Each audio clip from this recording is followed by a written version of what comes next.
আসসালামু আলাইকুম, কৃষি সেবা চ্যানেলের পক্ষ থেকে আপনাদের স্বাগতম। আজকের বিষয় লাউ চাষের পরিচর্যা। আমরা কীভাবে লাউ চাষে পরিচর্যা করব এবং কীভাবে লাউ চাষে সার প্রয়োগ করব, এই বিষয় নিয়ে আপনাদের সামনে বিস্তারিত কিছু কথা তুলে ধরব। প্রথমত, আমরা লাউ চাষ করতে গেলে আমাদের লক্ষ্য রাখতে হবে যে জমির আগাছা আগাছা গুলো পরিষ্কার করতে হবে। লাউয়ের গাছের যেগুলো চতুর্পাশে আগাছা আছে, আগাছাগুলো পরিষ্কার করতে হবে। তারপরে পরিষ্কার করে কিছু নিড়ানি দিতে হবে। কোদাল দিয়ে খুঁড়ে চতুর্দিকে সেগুলো পরিষ্কার করে মাটিগুলো ঝুরঝুরে করতে হবে। তারপরে কিছুদিন পরে এই অবস্থায় রাখতে হবে। লাউয়ের যে শিকড়গুলো আছে, শিকড়গুলো চতুর্দিকে চলে গেলে তখন আমরা সেচের একটু ব্যবস্থা করে দেব। যখন লাউয়ের শাখা প্রশাখাগুলো বাড়তে থাকবে এবং লাউয়ের ফুল আসবে, মূল আসবে, তখন আমরা লাউয়ের গাছগুলোকে সেচ দিলে তখন লাউয়ের বিভিন্ন ডগা বাড়তে থাকবে এবং তার ফলে লাউয়ের গাছ ভালো থাকবে এবং ডগাও দ্রুত গতিতে বাড়তে থাকবে এবং তার লাউয়ের ডগা মোটা হবে এবং পাতাগুলো বেশ বড় বড় হবে। এক্ষেত্রে লাউকে বেশি সেচ দিতে হবে। সেচ দেওয়ার পরে যে লাউয়ের ডগাগুলো আছে যেন দ্রুতভাবে বাড়তে পারে, সেই প্রক্রিয়ার মধ্যে আমরা সার প্রয়োগ করব। সারগুলো প্রথমত আমরা গোবর সার আছে, আমরা গোবর সারগুলো দিয়ে গোবর সার দেবো। একটা গাছে কমপক্ষে হলেও 5 কেজি গোবর জৈবিক সার দেবো। ইউরিয়া 500 গ্রাম দেবো এবং টিএসপি 200 গ্রাম দেবো এবং এমপিও 200 গ্রাম দেবো। একটু বরং 15-20 গ্রাম দেবো। সেক্ষেত্রে প্রত্যেকটা গাছের একটা নির্ধারিত পরিমাপ আছে, পরিমাপ অনুযায়ী আমরা একটা গাছে দেবো। দিলে সেক্ষেত্রে লাউয়ের ডগাগুলো দ্রুত গতিতে বাড়তে থাকবে, পাতা সতেজ থাকবে এবং লাউ বেশি বেশি ধরবে এবং লাউ বেশি ধরবে। আর আমাদেরকে সবসময় লক্ষ্য রাখতে হবে যেন লাউয়ের ডগাগুলো মাঝাতে ভালোভাবে যেন মিশে যেতে পারে, সেদিকে লক্ষ্য রাখতে হবে।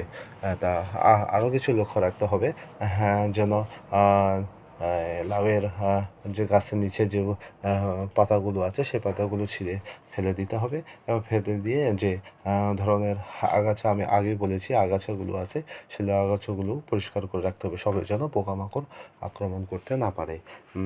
আর মাটিগুলো বেশ ঝুরঝুরে করে দিতে হবে।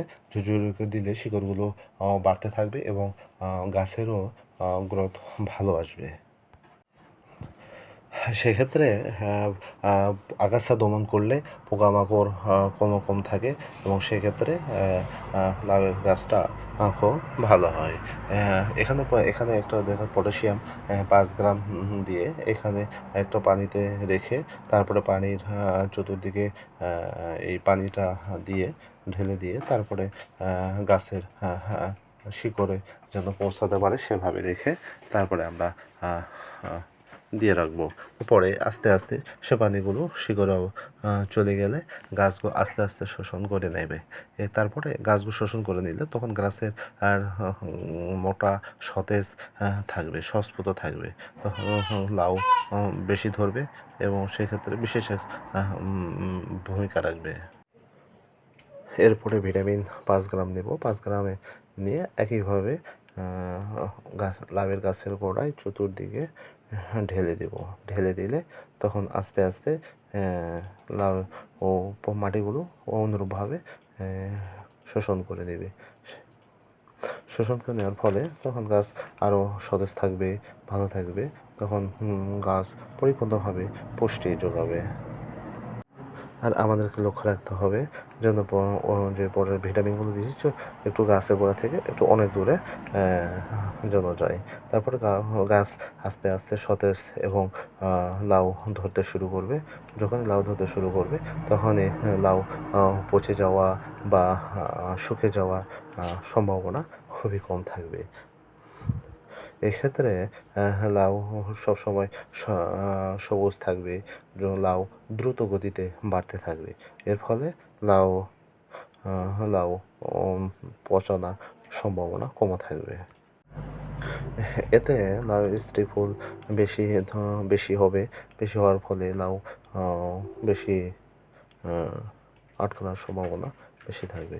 হ্যাঁ, এখানে লাউ বেশি ধরলে এখানে যেন লাউ সহজে নিচে ঝুলতে পারে, আর সেই ব্যবস্থা করে রাখতে হবে, মাচা দিতে হবে, তা সবসময় খেয়াল রাখতে হবে। আমরা সবসময় একটা জিনিস লক্ষ্য রাখবো যে আমরা যদি আমরা যে কোনো জিনিস যত্ন করি না কেন, আমরা সবসময় সেখান থেকে একটা ভালো ফল পেতে পারি। যত্নের উপর সব কিছু নির্ভর করে। এই ছিল আমাদের আজকের ভিডিও। আমাদের ভিডিও যদি ভালো লেগে থাকে অবশ্যই আমাদের চ্যানেলটা একবার সাবস্ক্রাইব করবেন, একটা লাইক করবেন, একটা কমেন্ট করবেন।